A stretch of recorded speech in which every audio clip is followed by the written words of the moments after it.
L'Alba, una noia de 14 anys, verge i bruna, tornava de l'hort de casa seva amb un cistellet de figues negres, de coll de dama, quan s'aturà a vergonyir dos nois, que pagaven a un altre i el feien caure al toll de la resclosa, i els va dir: «Què us ha fet?»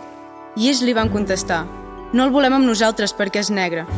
I si s'ofega?» I ells es van arronsar d'espatlles, car eren dos nois formats en un ambient cruel, de prejudicis. I aleshores, quan l'Alba ja deixava el cistellet per tal de llançar-se a l'aigua sense ni treure's la roba, puix que només duia uns shorts i una brusa sobre la pell, el cel i la terra van començar a vibrar amb una mena de trepidació sonda. Macanoscrit, el segon origen, és el llibre més llegit de la història de la literatura catalana, amb més d'1.300.000 exemplars publicats. 40 anys després de la seva primera edició, continua sent tot un referent per diverses generacions de lectors. El Macanoscrit també és la novel·la més coneguda de l'escriptor Manuel de Pedrolo. Pedrolo va ser un dels escriptors més llegits a Catalunya. També és un dels que va publicar més llibres, 120 en total, i va escriure unes 20.000 pàgines, una xifra només comparable amb Josep Pla. Però malgrat això, Pedrolo continua sent recordat sobretot per una sola novel·la, Macanoscrit, el segon origen. Per què pràcticament ningú coneix la resta dels seus llibres? El Macanoscrit és l'obra més bona o simplement és la que s'ha popularitzat més? Per què avui dia Manuel de Pedrolo ha estat gairebé oblidat?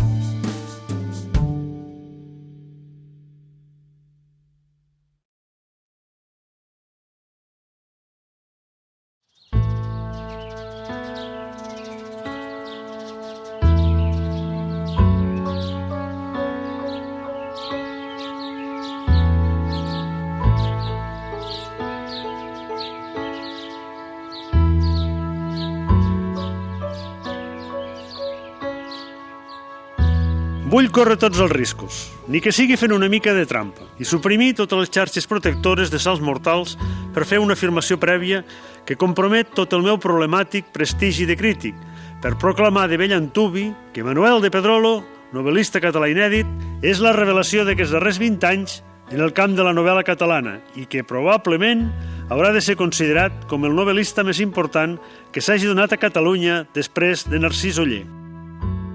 Aquest article, que apareixia a la revista Pont Blau, editada pels catalans exiliats a l'Amèrica del Sud, va canviar la vida a Manuel de Pedrolo. El 1954, l'escriptor ja tenia 36 anys i en feia uns quants que escrivia, però havia passat pràcticament desapercebut fins que aquelles paraules de Rafael Tasis van despertar l'interès de molts lectors. Manuel de Pedrolo Sánchez de Molina havia nascut el 1918 al Castell de l'Aranyó, que pertanyia a la família, però des de ben petit va viure a Tàrrega. Els seus avantpassats estaven carregats de títols nobiliaris i eren propietaris de terres a la Segarra i a l'Urgell. Dos fets van marcar la seva infantesa. D'una banda, el caràcter dur i estricte del pare, un advocat que no exercia i que era membre d'Acció Catalana. I de l'altra, la mort de la seva mare quan ell només tenia 2 anys. Pedrolo i el seu germà van ser criats per una tieta soltera. En una Tàrrega que en el primer quart del segle XX s'estava transformant a marxes forçades per l'auge d'una nova classe social, la burgesia industrial i comercial, que estava desbancant les famílies nobles com els de Pedrolo. Sempre havia sigut una mica especial, el Pedrolo. Potser degut a la família, no sé, perquè quan eren petits, els Pedrolo els vestia una mica a la moda francesa, perquè rebien revistes franceses i això. Això en un poble és pecat mortal, perquè anava al col·legi amb els rínxols, amb llacets, amb uns pantalons especials, quan tots els nens de l'escola Pia anàvem amb unes bates ratllades, amb uns pantalons que ens arribaven fins sobre el genoll, amb els genolls pelats, amb els mitjons al garró, les sabates estropellades, i ells venien fets un figurín. El Pedrolo, l'escriptor, era molt bona persona, i a canvi el seu pare era d'aquells d'abans que sí, acabat. Ell dia sempre primer jo i sempre jo. Abans la gent eren així, vist d'estar sempre a les seves ordres. L'arbre genealògic de la meva família era llarg com un raïm, i per bé que ningú no semblava donar-hi molta importància, en el fons pesava dintre nostre més que no volíem confessar. I el pitjor encara eren tots aquests avis il·lustres que em posaven d'exemple. Dignitat, responsabilitat, cara llarga, credulitat, escrúpols... Tot això, sense que fos exactament dit, m'ho fregaven pels ulls, me n'omplien les orelles. No era tolerable. En els moments de depressió i de lucidesa, perquè una cosa acompanyava l'altra, em prometia que mai no seria il·lustre, que mai no voldria dignitats, que defugiria tota mena d'honors. Manuel de Pedrolo sempre va ser una persona especial. A l'escola només estudiava si no l'obligaven. Era tímid, però capaç de parlar amb una oratòria poc habitual i de ben jove ja va demostrar interès per l'escriptura quan va estrenar una primera obra de teatre sense gaire sort. Al carrer tenia pocs amics i a casa discutia constantment amb el seu pare. Per sort, amb 17 anys va poder donar un tomb a la seva vida quan van estudiar a Barcelona.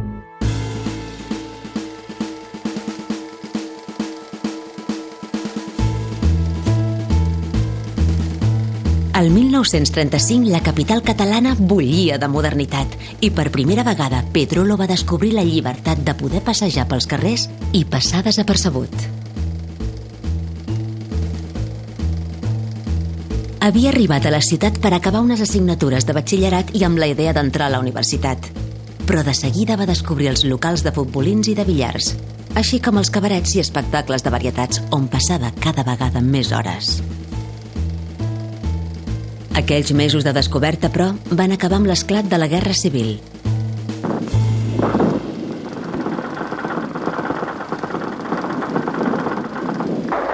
L'alçament militar va enxampar a Pedrolo de vacances a Tàrrega, però de seguida que va poder va tornar a Barcelona per presentar-se de voluntari a la crida que havia fet la Unió Estudiantil Catalanista. Va triar el front en lloc de quedar-se a casa amb el pare i la tieta, i després de fer un curset accelerat de practicant el van destinar al regiment d'artilleria de les files republicanes.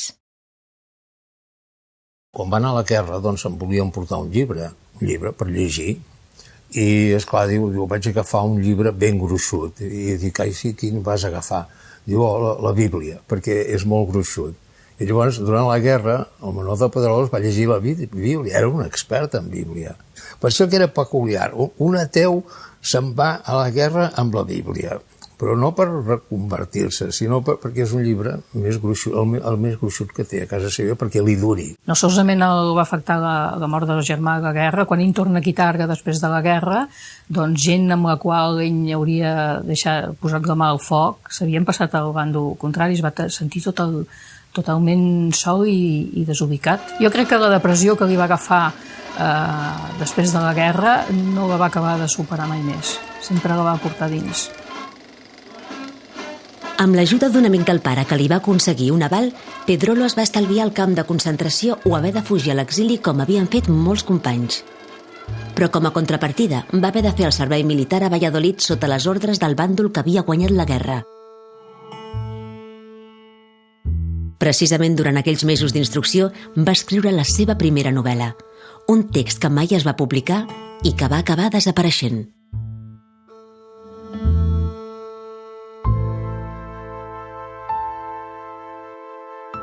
El conflicte bèl·lic i la imposició d'un règim dictatorial va ser nefast per Catalunya, perquè va arruïnar el pòsit cultural que s'havia anat creant des del principi de segle i durant els anys de la República.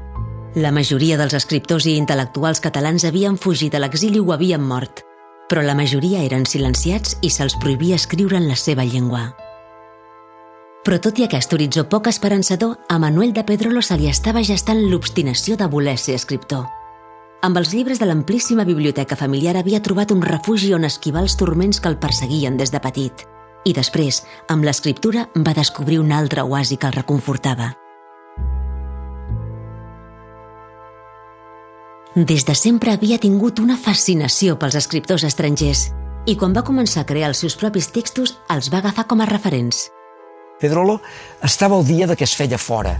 Ell volia incorporar totes les tècniques noves i una mica li rebotia veure que la literatura catalana era molt conformista. La llau de la novel·la nord-americana i de la novel·la italiana aquí ja havia vingut.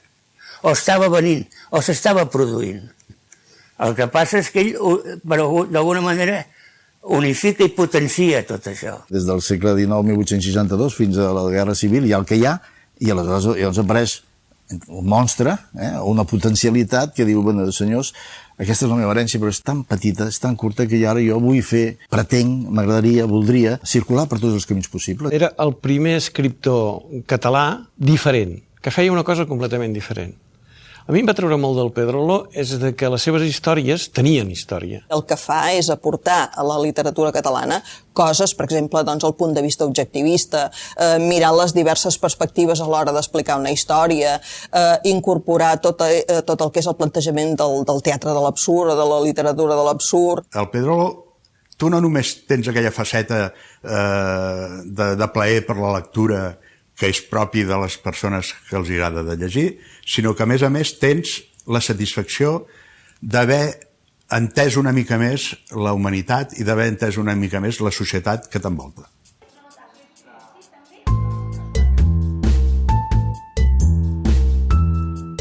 De seguida, Pedrolo va demostrar que era un escriptor singular. Des del primer llibre que va publicar, un recull de poemes editat el 1949 gràcies als diners del seu pare, i després amb els primers contes, novel·les i obres de teatre. L'article de Tacis i els primers premis en concursos literaris van ser l'empenta necessària per situar-lo dins el panorama literari del moment.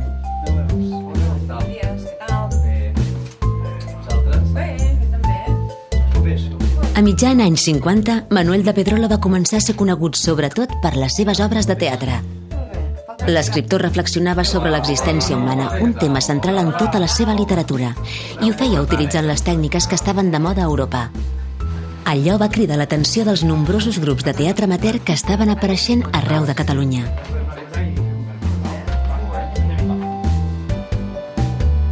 Ja veieu si en vau estar d'encertats a abandonar la casa. Us queixàveu quan se us havia evitat amorosament tota cura, tota preocupació. Ei, tu, deixa la propaganda, ara. Home, però si és veritat, tu mateix ho has de reconèixer. Bé, ja saps que de fet no ens trobem tan allunyats com ens plau de demostrar. Ben cert, encara que sigui una llàstima, però més lamentables per a aquestes criatures, que no saben ni sabran mai ben bé què els espera. No us amoïneu, ho sabem ja ara i per això prendrem la nostra segona decisió. Que sigui la que sigui, haureu de renovar contínuament. No, aquesta no. La primera fou irrevocable, ho confessareu. Aquí arriba la cantant calba de Ionesco, doncs veiem que el teatre es pot fer diferent, que el teatre pot ser sorprenent, no hi ha necessitat que hi hagi un sofà i dues butaquetes i dos senyors vestits amb levita i amb patilles i parlant de coses del segle XIX, sinó que es pot fer un teatre trencador, i Pedrolo fa aquest teatre. Aquest teatre absurdista, per dir-ho d'alguna manera, però que era una terminologia que a ell no li agradava ni a mi i que no agrada a gaire gent. No són aquestes formulacions que tenen èxit i que aleshores ho taquen tot, no? A ell, si de cas, li agradava més, doncs, segurament parlar d'un teatre d'arrel simbòlica o no sé. Segurament estava més a la vora de Beckett que no pas de Ionesco. Però en un moment determinat va omplir el teatre català i, esclar, ell té dues o tres peces que són molt bones, crec jo, molt representatives, probablement de les més representatives. Crec que Cruma o Homes i no són dues obres considerables vistes des del moment. Podríem colpejar amb una pota a través de la reixa. No, Fabi, no! Per què no? Per Pedrolo, el teatre va ser sobretot una manera d'arribar al públic, però mai va considerar-se un dramaturg. De fet, va escriure una quinzena d'obres i va deixar aquest gènere empipat per les dificultats d'estrenar i perquè les poques representacions que es feien de cada obra arribaven a un nombre d'espectadors massa limitat. I segons l'escriptor, la majoria ni arribaven a entendre el seu missatge. Res no és pitjor que estar empresonat. Qui sap? La mort. Ens podria matar. No, si el matem primer. Però... Durant aquell primer any que va passar a Barcelona abans d'anar a la guerra, l'escriptor va conèixer la que seria la seva dona, la Josefina Fabregat.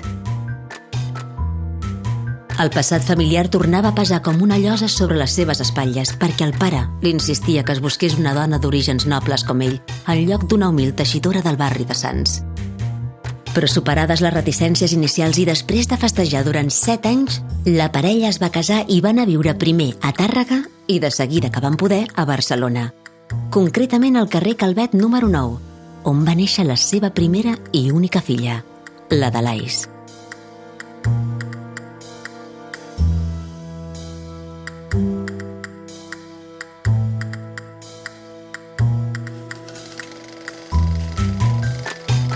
Manuel de Pedrolo ja havia decidit que volia ser escriptor, però encara era poc conegut. I amb els seus llibres no n'hi havia prou per guanyar-se la vida. A Barcelona va provar diferents oficis i alguns negocis que van acabar sent un fracàs. Com la vegada que va intentar importar un vagó de taronges de València i es van acabar podrint dins el tren. Fins que va trobar una feina a temps parcial que li aportava alguns ingressos i li deixava prou temps per llegir i escriure. La d'investigador privat. Tothom es pensa que havia d'anar amb la lupa com el Sherlock Holmes i no, en realitat era una agència d'informació laboral, encara que en casos o sigui, en temporades que la feina era molt baixa s'acceptaven casos més personals, no? Els amos que contractaven gent volien saber si la gent que contractaven, sobretot en fàbriques, doncs pertanyien a algun sindicat que no era autoritzat o eren persones conflictives que no els poguessin portar problemes, i aquest era el tipus d'informe que feia. Això explicat pel director de l'agència, que també era de Targa. Els detalls i les situacions que ell als seus informes donava, diu, no tenia cap més agent tan important com el Pedrolo, perquè es veu que li explicava tot. Els seus reporters eren de primera categoria. Però la feina a l'agència d'informació en realitat no li aportava gaires ingressos i al carrer Calvet número 9 es va imposar una austeritat i senzillesa que es va acabar mantenint durant tota la vida. Pedrolo estava cada vegada més desesperat per trobar una feina d'allò que realment el satisfeia: escriure.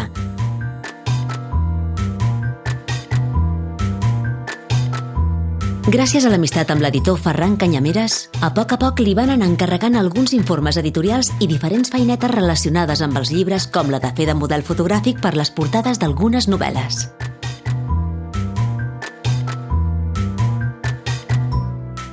Però aviat li van descobrir la seva habilitat per les traduccions. De ben jove i per ell mateix havia traduït alguns poemes i textos d'autors estrangers i de mica en mica li van anar encarregant traduccions de tot tipus i gèneres, novel·la rosa, de l'oest, d'aventures o policíaca, fins a convertir-se en un dels traductors més prolífics d'aquells anys amb més de 40 llibres traduïts al català. Des de sempre havia tingut una predilecció pels autors nord-americans i va ajudar a introduir a Catalunya alguns escriptors consolidats com Steinbeck, Dos Passos o Faulkner. Jo no crec que sabés parlar anglès. Coneixia en profunditat la llengua anglesa. Però com la va aprendre? Doncs la va aprendre tot sol. Va comprar un diccionari, va comprar una gramàtica i es va posar a estudiar. I va aprendre un anglès, vaja, molt millor que el meu, no? Traduïa de l'americà, del portuguès, del francès, de l'anglès, però no sabia parlar-ho. O sigui, jo me recordo quan anava a l'institut francès, que estudiava francès, i intentava tindre algun tipus de conversa amb ell, era impossible entendre's, perquè clar, ell no sabia pronunciar. Llavors era impossible, en canvi va ser un bon traductor. O sigui, l'idioma el sabia, però no el sabia parlar.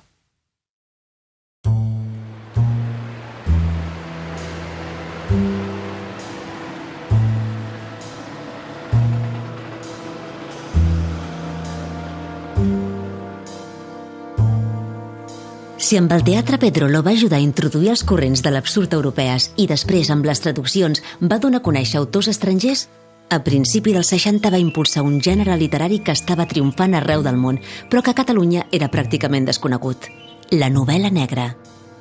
Edicions 62 li va proposar dirigir la col·lecció La cua de palla, dedicada a històries de policies, assassins, lladres i serenos.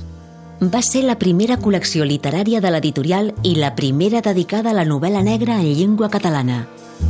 Es pensava que era un gènere popular que podia atraure en la literatura, en la lectura del català, una recerca del lector. Eren operacions que existien. Els cicles de teatre cavall fort infantils en el Romeu als matins era també per crear el públic que després hauria d'anar al teatre. És que estaven buscant el públic, estaven buscant el lector, és que no existia. La selecció d'obres que l'havia fet el Pedrolo, almenys la primera, estava molt ben feta. Normalment les traduccions eren d'una qualitat extraordinària i, a més ens van proporcionar en català, amb un idioma dúctil, fàcil. Van començar a crear un català popular molt digne. També vol esperonar els escriptors catalans a escriure novel·la policíaca i intenta esperonar-los. Passa que quan s'adona o quan troba que no hi ha prou escriptors catalans, i ell ho és, també publica. Passa que s'espera, perquè clar, ell té el pudor aquest de home, si jo dirigeixo una col·lecció no començaré a publicar els meus llibres, però al moment que veu que realment no n'hi ha altres, publica ell el Joc Brut i quan veu que realment té bona rebuda, ja publica després altres novel·les seves.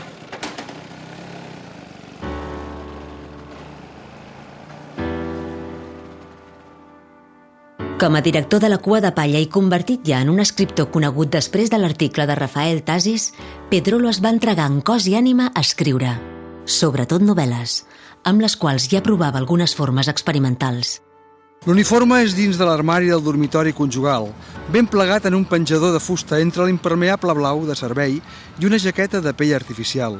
I, simultàniament, l'home en cos de camisa blanca, com és obligatori, seu davant la taula del menjador encara sense parar i fulleja el diari mentre, simultàniament, l'Eduard tanca la porta del pis darrere seu i amb el jersei sobre les... Malgrat el desgavell que havia deixat la Guerra Civil i en contra dels estrictes controls de la dictadura franquista, a Catalunya s'unien esforços per fer ressorgir la cultura pròpia. Apareixien moviments com la Nova Cançó i amb més o menys discreció s'organitzaven tertúlies amb els principals escriptors i intel·lectuals del país. A Pedrolo era habitual veure'l en algunes d'aquelles trobades, especialment les que es feien a l'antic cafè de l'Hort del Rin, a l'Eixample barceloní. Però a poc van anar marcant un cert distanciament amb alguns companys de professió, mentre una part de la crítica literària l'observava amb prudència pel desconcert que els provocava. Ell, per exemple, no es va poder queixar mai, perquè sempre va tenir un editor a la porta demanant-li llibres, que això no passava a tothom. Ara, ell no va fer cap reflexió perquè l'Espriu podia tenir això i ell no. Vull dir, això l'escriptor també ha de reflexionar. Pedrolo és un escriptor incòmode pels seus mateixos contemporanis, no és un escriptor sociable, no és que no sigui una persona sociable, sinó que no és un escriptor que faci colla i aleshores no s'ajusta als models de l'època. La correspondència d'en Joan Sales i Mercè Rodoreda diuen Pedrolo és una mica batre, perquè Joan Sales escriu Incerta glòria, la presenta un premi i aquell premi guanya en Pedrolo. La Rodoreda escriu novel·les, es presenta un premi i aquell premi guanya en Pedrolo. En Pedrolo els passa la mà per la cara per tot arreu i ells estan molt rebotits. El que passa és que mentre l'Espriu es passava un any fent un vers, el Pedrolo en un any feia 5 llibres. No sé, això pot ser que el perjudiqués. Per exemple, hi ha el moviment estudiantil, ràpidament fa la novel·la Mentar uns fonaments. Bueno, però escolta, tu no saps què passava a la universitat per fer la novel·la. No m'entris més, diu quan s'empala. I jo tot just al primer terç de la figa, malavesada la llengua de l'amiga, li sembla que és massa bengala. Vol que dispari fora i té l'èxtasi lent. Sort del dit amatent que fa plorar i no plora. Aquest caparró tan gruixut, no hi haurà cap verga que el falli. Si encara que l'impuls s'encalli, s'alça com avui, tan tossut. Havia estudiat molts llibres dels que aquí no sortien, però que els devia llegir en anglès o així, i tenia les seves teories, però ell era d'una llibertat total. És difícil de jutjar, perquè un tio que escriu unes coses i a vegades molt fortes i molt complicades, i la seva vida que ell portava, la seva dona era una senyora molt concal i molt bé, i la nena educada bé i tal. Xoca una mica això.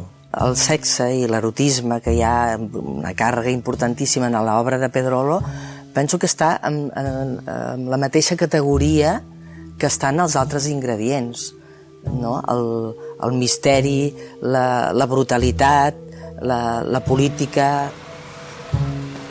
A banda d'explorar els terrenys de l'absurd, sobretot durant els primers anys, Manuel de Pedrolo es va anar decantant cap a una literatura existencialista amb la qual volia reflexionar sobre els problemes de l'home.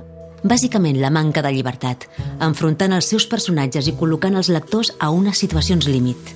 I ho feia utilitzant un llenguatge i un grau de detall que sovint era qualificat d'escandalós, en una època marcada per la repressió moral i política. Tots els ingredients de les obres de Pedrolo evidentment el van convertir en carn de canó de la censura franquista. A Madrid no paraven de rebre originals seus, moltes vegades els enviava el mateix text amb diferents títols i la majoria eren retornats plens de supressions o amb el permís de publicació denegat. Entre els anys 50 i 70 és l'autor més censurat. Segons ell mateix afirma, és pel seu ideari polític, pel seu catalanisme, per l'ús indecorós del llenguatge. Un llibre et podia arribar censurat perquè les dones no tenien pubis o perquè no tenien pits o malucs o coses tan absurdes com aquestes. Vull dir, això era pornografia pura pels censors. Ell era catalanista rematat i no volia escriure en castellà que el llibre. I esclar, el temps del Franco, no, català res de res. I bé, tenia llibres escrits i no els podia a la venda. No solo se disculpa, o mejor, se exculpa el homosexualismo, sino que lejos de presentarnos el pecado contra natura como objeto de horror y execración, contiene escenas que, si bien no lindan con la pornografía, sin embargo, son a veces de un erotismo grande y a veces repugnante. Un dels millors amics que he tingut a pare, Ramon Verdés, que era fuster, un fuster de Sabadell, que es van conèixer perquè era aficionat a la literatura i li guardava alguna dels originals perillosos, els li guardava ell a casa seva. I després aquí a Tàrrega teníem un amagatall, també. Aquí a sota a la pujada del Safareig, que hi ha uns esglaons de fusta, allí tenia tot de material amagat.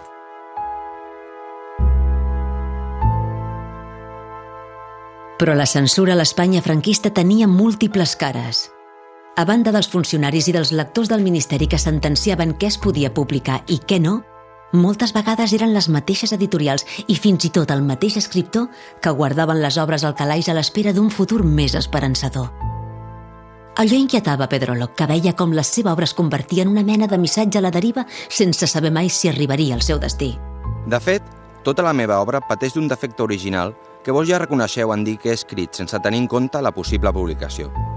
Si m'hagués dedicat a fer allò que 15 anys enrere els nostres editors entenien per novel·la normal, potser no hauria tingut dificultats ni amb ells ni amb la censura, i tot s'hauria anat publicant segons el seu ordre cronològic. No ha estat el cas.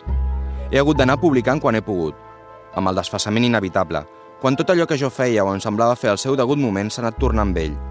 Aleshores em retreia que escrivís... Ens han arribat les obres, doncs, així, no?, en diferents fases i en molts anys, fins i tot en 40, 20, 30 anys de diferència entre la data d'escriptura i la data de publicació. Per exemple, una novel·la de les que a mi m'ha interessat i m'interessa és Acte de violència, es va escriure el 61, guanya el Premi Prudència Bertrana, el primer Premi Prudència Bertrana a l'any 69 i s'edita l'any 75. Per tant, el concepte d'evolució, en el seu cas, com ja és conegut, és una mica desigual. Penso que aquest desordre en les publicacions l'únic que afecta és la mentalitat de la historiador de la literatura, perquè és que el lector també llegeix les obres d'un autor d'una manera desordenada. Els mateixos que érem coetanis de les seves publicacions. De vegades llegíem una cosa que s'acabava de publicar i a continuació en llegíem una que feia 10 anys que s'havia publicat i després deixàvem de llegir no sé què. Vull dir, el lector, la lectura és sempre discontínua.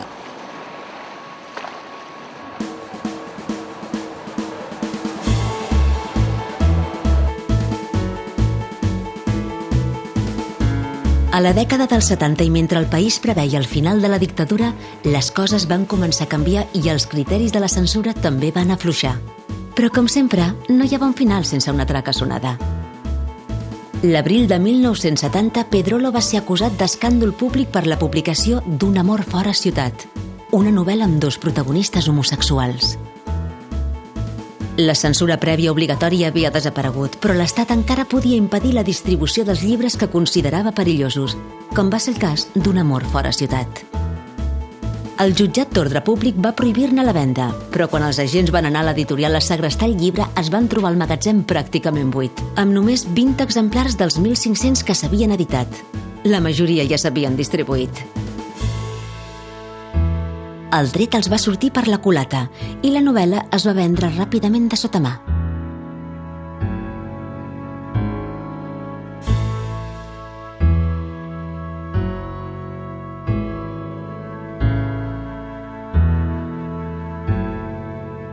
A banda de tot l'enrenou judicial que es va acabar pagant amb una multa i amb l'absolució de l'escriptor, el cas d'un amor fora ciutat va evidenciar que Pedrolo estava cada vegada més sol.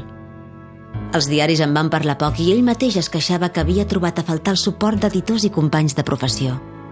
Des de feia uns anys no assistia als actes públics i es va imposar una rutina diària inalterable, dedicant els matins a passejar pels carrers de Barcelona i les tardes a llegir i escriure.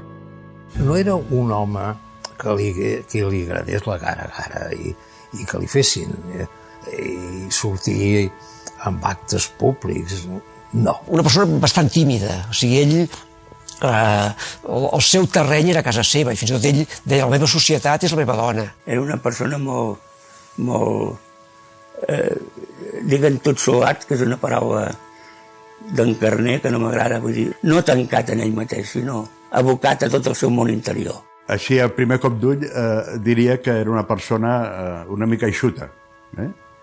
Una mica eixuta en el sentit de que no s'esplaiava amb facilitat. Jo em vaig passar un any sencer que no feia res més que llegir els inèdits de Pedrolo.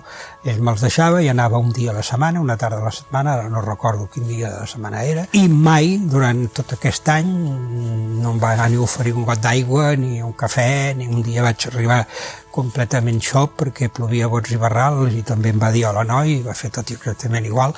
Era així. Jo em presentaven allà, trucava, la seva dona em feia passar i quan passava ell estava picant segurament una novel·la, tapava la màquina d'escriure i parlàvem de tot el que convingués, oi? Per mi va ser molt proper, no va ser distant de cap de les maneres. El que era molt tímid. Era molt tímid i molt introvertit. Llavors, és clar, això per relacionar-se amb les persones és una mica problemàtic, però per dintre, portes cap endins, era divertit. Avui el nostre programa, el Vostè Pregunta, té un invitat al qual considerem que és de justícia que havia de ser invitat alguna vegada a la televisió. Segurament, per molts de vostès, pot resultar sorprenent la seva presència, donat que no és una persona que, diguem-ne, posi facilitats per fer declaracions públiques a través dels mitjans de comunicació. El 1983, l'escriptor va aparèixer per primera vegada a la televisió. De fet, va ser l'única intervenció a la petita pantalla. Pedrolo va acceptar perquè li van assegurar que podria dir el que volgués i també perquè el format del programa era especial, ja que els espectadors podien trucar i fer preguntes directament al convidat. Veure més novel·les per la gent jove, perquè considero que és l'escriptor que ha fet més perquè la nostra llengua sigui acceptada per la canalla que viu al nostre país. I per tant, doncs, voldríem llegir més novel·les d'ell. Montserrat, jo penso que ets una persona molt exigent, perquè mira que demanar-me a mi que escriga més, o sigui, dir que escric encara poc, quan en general se m'acusa de que escric massa. Doncs encara poc. Bé, hi pot ser altra gent també com tu que pensen d'aquesta manera, però la major part potser pensen de que escric massa. Almenys moltes vegades se m'ha acusat de que escric massa. I jo penso que no he escrit ni massa ni poc. He escrit simplement allò que d'una manera o altra portava dintre i ho he anat traient amb una certa regularitat. Que resulta que hi portava una certa quantitat de coses. Molt bé, estupendo. Més val porta més que porta menys. Però no diguis que he escrit poc, No, escrius, però encara... Us hem convocat avui aquí per celebrar la proclamació pública i l'adjudicació del Premi d'Honor de les Lletres Catalanes. La literatura catalana havia sobreviscut 4 dècades de franquisme i a poc s'havia reconstruït un públic de lectors en català. Manuel de Pedrolo era un dels escriptors més llegits i el 1979 va rebre un dels reconeixements més prestigiosos del país, el Premi d'Honor de les Lletres Catalanes. En aquell cas va assistir a la cerimònia d'entrega, però finalment va cedir els diners del premi a l'Associació d'Escriptors en Llengua Catalana.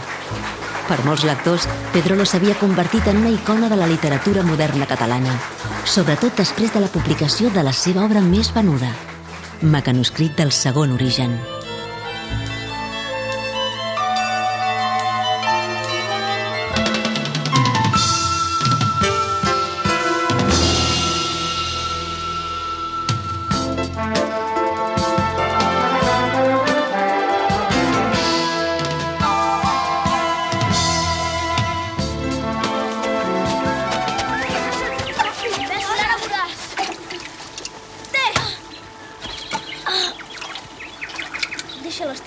prou.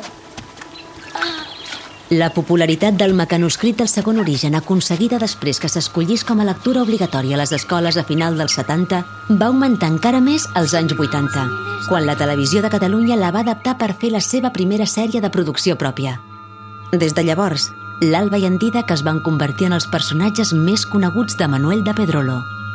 El fet que els protagonistes siguin joves, adolescents, el fet que hi hagi amor en totes les seves realitzacions, no?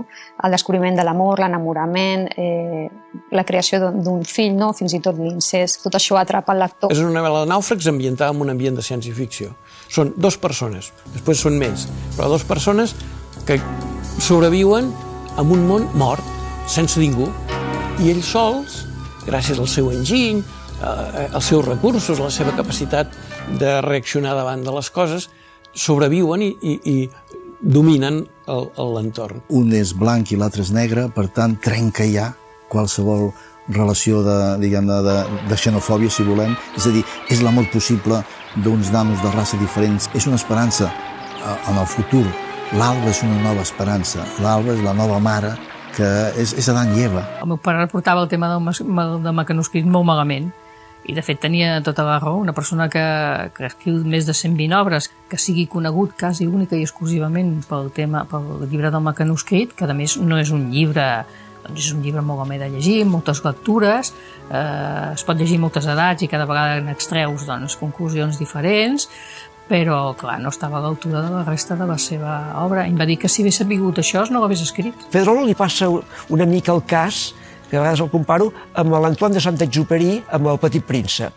Saint-Exupéry és un autor de novel·la compromesa, és un aviador que fa novel·les d'enginyers, de mecànics, fa una novel·la contemporània, actual, amb unes grans metàfores sobre l'humanisme i la ciència i la tecnologia i tot això. Resulta que un dia li encarreguen un llibre curtet i amb dibuixets, i fa el Petit Príncep per complir un encàrrec d'una cosa, i això se'l menja, i ja ningú més sap qui és Saint-Exupéry, només sap qui és el Petit Príncep.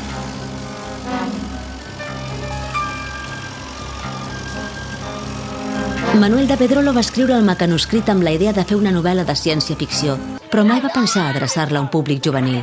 Va ser Josep Maria Castellet, d'Edicions 62, qui va pensar aquella estratègia que va donar tants bons resultats. Per això encara avui es manté com el llibre en català més venut. Del mecanoscrit se n'han fet nombroses reedicions i traduccions, però també s'ha adaptat a la ràdio en format de còmic i finalment al cinema.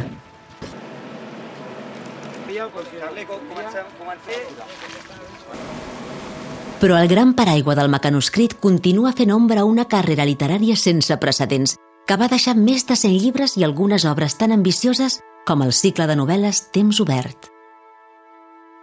I ara, va dir el director, veureu el millor novel·lista del món. Qui és? Vaig preguntar. Va pronunciar un nom. M'era completament desconegut. No n'he sentit a parlar mai. Què ha publicat? Res, fou la desconcertant resposta. I obrí la porta de la cel·la. Van fer uns passos cap a dins. Com totes les habitacions de l'establiment, era extraordinàriament senzilla, austera. Però es diferenciava de les altres en això. Tenia una tauleta i damunt una màquina d'escriure. Als anys 50, amb el conte El millor novel·lista del món, Pedrolo ja va donar pistes del que s'acabaria convertint en un dels seus projectes més ambiciosos, el cicle Temps obert. A cavall entre la crònica social i la literatura experimental, l'escriptor va voler fer en una sola novel·la totes les novel·les possibles, el que ell va denominar la novel·la total. En un sol llibre i amb un únic protagonista, en Daniel Bastida, va voler explicar com seria la vida del mateix personatge però vivint vides diferents i paral·leles que s'originen a partir d'un fet puntual. Un bombardeig sobre la ciutat de Barcelona. Temps obert és segurament una novel·la d'una ambició extraordinària. És la primera gran novel·la catalana, el primer intent de gran novel·la catalana. Si una part important del projecte de Temps obert es hagués pogut arribar a dur a terme, es hagués fet un panorama de la cultura o del país de Catalunya, dels països catalans de l'època, magnífic. Tots els personatges, tots els Daniels Bastides que van sortint, són d'extracció social diferent. El que té d'interessant és l'arquitectura, el que té d'interessant és l'experiment, el que té d'interessant és veure la complexitat de l'edifici que ha arribat a muntar. Era la idea d'en Pedrolo, que fossin 3 novel·les juntes, després un altre bloc de 3 novel·les, un altre bloc de 3 novel·les, tenim els 9 del primer llibre, i després un bloc de dues novel·les les altres. I per tant que, per entendre Temps obert, l'hem de llegir sencer i per ordre. Llegir-ne una de soles, com llegir Baltasar del Quartet d'Alexandria. És una novel·la, però que no entens el projecte narratiu. Tret de casos comptats, no s'ha entès el que suposa el projecte d'aquest arbre que va fent branques i branques i branques i que cada una de les branques dona lloc a una altra branca, etc i com s'estructura això, no? Intel·lectualment és probablement una de les idees més originals d'aquells anys. A més, molt dins de la filosofia de Kierkegaard i companyia. Ara, jo entenc també que l'editor digués que no. I malgrat tot es van publicar molts volums. Esclar, les obres d'investigació són obres minoritàries.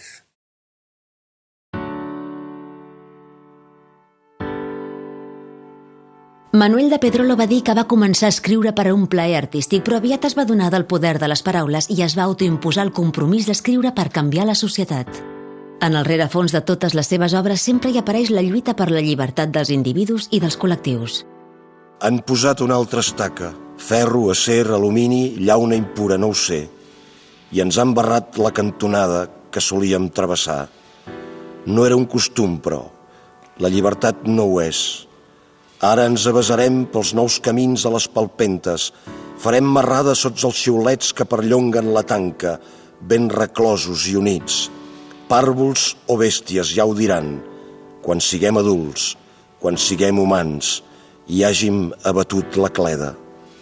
I avui hem trobat una altra fita que orienta el ramat, peus i suor, llana, radicalment la llibertat. Algunes de les seves novel·les, com Totes les bèsties de càrrega, es van convertir en llibres de culte per bona part dels moviments antifranquistes quan van entendre que a través de la metàfora d'una operació sanguinària, l'escriptor estava denunciant el genocidi que Espanya estava practicant contra Catalunya i la seva cultura. A poc, Pedrolo va anar definint el seu punt de vista polític i ideològic i molt abans que el terme fos socialment acceptat, ja es declarava independentista català. Els seus articles en revistes i diaris com Serra d'Or, Diari de Barcelona o l'Avui no deixaven cap marge de dubte. No som ningú mentre no assegurem del tot la nostra identitat, i un poble només l'assegura amb la seva independència. De seguida es va anar veient que allò que ens donava una identitat col·lectiva creia que s'hi volia parlar en català, i no solament dins l'àmbit de la llar, sinó públicament, no feia més que restar fidel a la nostra personalitat, el qual, més En Pedrolo era d'una generació en què es creia molt en la cultura, en el poder de la cultura, no en la cultura, sinó en el poder de la cultura. Era com el meu pare en aquest sentit, eren gent que mitjançant l'escriptura creien que podien transformar el món. Totes les llibertats són les que intenten assolir, formals, artístiques, ideològiques, polítiques, i aleshores en aquell moment, en una dictadura, el tema de la llibertat era base. Quan el Franco es va morir, que va haver-hi aquella mena d'apertura, semblava que les coses canviarien, però les coses evidentment van canviar, però no van canviar el suficient. Llavors, per exemple, hi va haver-hi molta intel·lectualitat que es va afiliar a partits, aquests partits, diguem, els van comprar, no? Va quedar molt decepcionat de la gent intel·lectual. Ell era un home d'esquerres, era un patriota català, era un independentista, i esclar, llavors no li agradava res no ja d'Espanya, sinó també del govern de Catalunya. Si hi havia alguna proclama independentista, tothom anava a que sigui Pedrolo qui ens la firmi. Que Pedrolo era, si es feia qualsevol acte, Pedrolo és el que li demanava el suport. O sigui que hi havia, sí que era l'home que sabies que les coses que tu plantegessis, ell se les havia plantejat 15 dies abans, o un any abans, o 2 anys abans. Bé, una de les preguntes seria... L'única pregunta, sisplau. Doncs, els països catalans són més que un club? Pot ser un somni o bé un projecte dels utòpics vist pels nostres suspectes colonitzadors i col·laboracionistes? Bé, ara per ara el projecte d'estats catalans és utòpic, però val la pena de lluitar. És a dir, l'únic que val la pena de lluitar és per l'utopia. Allò que avui dia és utopia potser no serà el dia de demà. D'altres maneres no tenim res més. Som catalans, som ciutadans dels països catalans. Si deixem perdre'ns això, ho perdem tots, almenys com a col·lectivitat. Som un poble colonitzat. No podem desfer-nos d'aquesta colonització sense aconseguir la independència. I això no és la independència d'una comarca catalana com és Catalunya, d'una comarca catalana com són els països, el País Valencià, o com és les Illes, o com és la Catalunya Nord, sinó de tots aquests països que podrien conviure. Durant la dècada dels 80, Manuel de Pedrolo es va convertir en un personatge cada vegada més molest. Els seus articles d'opinió s'acarnissaven amb els polítics que dirigien el país i amb bona part dels intel·lectuals que ocupaven els llocs més destacats de la cultura catalana. L'escriptor també es va anar aïllant a casa seva i el 1985 va decidir que no escriuria cap més novel·la. Un dia em va dir que havia acabat de publicar una última novel·la i va dir que, diu, no publicaré més. I dic, home, però per què? Si, escolta, tothom està esperant els teus llibres i tot això. Diu, no, però és que em repetiré. Diu, ja ho tinc dit tot i, per tant, doncs no vull dir res més. Em deia que ell no podia fer mai una repetició d'una obra, una repetició d'un dibuix, perquè no volia enganyar els seus lectors. Diu, he destruït obres i a més davant meu va estripar alguns dibuixos. Va dir, què fas? Ostres, Pedrolo, diu, això em repetiria. Diu, i això no s'ho mereixen els meus lectors. Jo que penso també que poder la malaltia que el va dur a la mort doncs ja començava a manifestar-se, dic jo, perquè ja saps que un càncer no és d'un dia per l'altre, sinó que té un procés. Si llegeixes els dietaris ja tenia moltes... Despertava amb angoixa, amb palpitacions, vull dir, tenia ja tota una sèrie de patologies que en si soles no eren res, però ell deia que no volia repetir-se. El fet de no voler-se repetir vol dir que no tenia més idees, o que es pensava que no tenia més idees, i això ja també podia ser un procés físic, no? El cos és silenciós. Els seus òrgans funcionen sense cridar l'atenció, però de seguida que emmalalteixen es fan sorollosos. És d'un cap de dia de l'altre que et recorden la seva presència. Les operacions que es lliuraven abans amb naturalitat i eficàcia, ara malament i amb esforç, com a contracor. Sembla més un hoste que fa nosa que no pas algú de casa. Res no és tan lamentable com sentir el joc, la marxa de la maquinària que, de cop i volta defectuosa, ha perdut la seva discreció. El 1989 a Pedrolo li van diagnosticar un càncer que un any més tard li va provocar la mort. L'escriptor va ser enterrat en la més estricta intimitat, de manera discreta i sense fer soroll. Es tancava una vida dedicada amb obstinació a la literatura, que va donar 120 llibres entre poesia, teatre, narrativa curta, novel·la, assaig, articles i traduccions, i amb la clara voluntat d'ajudar a regenerar la literatura catalana de la segona meitat del segle XX.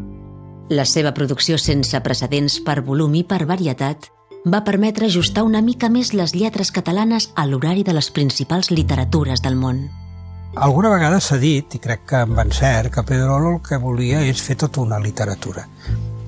Ell tot sol volia ser l'autor que escrivia novel·les de gènere, policia, que el que feia ciència-ficció, el que feia teatre, que ell creia que en aquell moment havia de ser un teatre amb unes característiques determinades, el que feia una novel·la de recerca. En ell conflueixen les voluntats més àmplies d'experimentació, tant a nivell de tècniques com a nivell de gèneres, donant la mateixa importància als gèneres que es diuen d'alta cultura com el que es diuen de baixa cultura populars. I ell diu que els escriptors el que han de fer és obrir camins nous, fer avançar la literatura independentment que el públic et segueixi o no. Llavors el que s'ha de fer és anar escrivint endavant i li diuen en Viladot és un altre experimentador, diu, escolta, no ens hem de preocupar que no ens segueixin i perquè nosaltres, per cada escriptor experimental que hi hagi agosarat, n'hi ha 30 que estan donant pastura al públic habitual. El que sí que fa és inventar una literatura catalana moderna, que això ja és molt complicat amb tots els pares de la pàtria que teníem instal·lats en el nostre panteó cultural, no? Si em diu que és un dels referents, li diré que sí. Ara, el referent, no. Perquè són molts, és a dir, no és ell sol. És a dir, sense comptar el que representen el Riba, el Foix, que són més grans, Perucho, els Cercenedes, el Palau Fabra, que són de la seva edat, fan més o menys el mateix, cadascú dins de la seva línia. Per tant, és un dels referents segur. El referent probablement amb més ambició de fer una obra, allò que deia, total. En aquest cas, jo diria que és únic.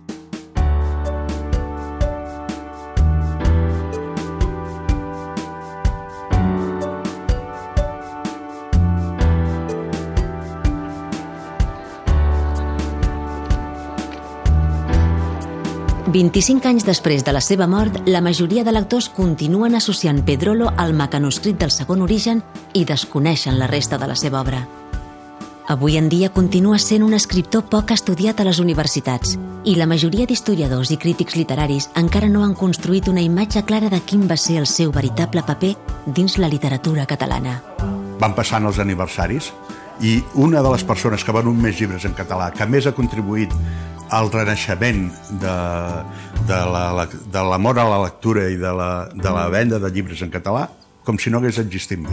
No té cap sentit això, sinó és que darrere hi ha una intenció determinada perquè això succeeixi així. Va començar a posar-se amb persones i amb institucions i no va deixar de posar el dit a la llaga i això va començar a ser molest. Se'l va enterrar una mica en vida. I per tant que va ser tot aquest món ben pensant, aquest món que formava part d'una determinada manera d'entendre la literatura. Encara som un país molt noucentista el nostre, i Pedrolo és tot el contrari del noucentisme. I a més és un país petit en el que tenint-ne un de cada ja estem contents.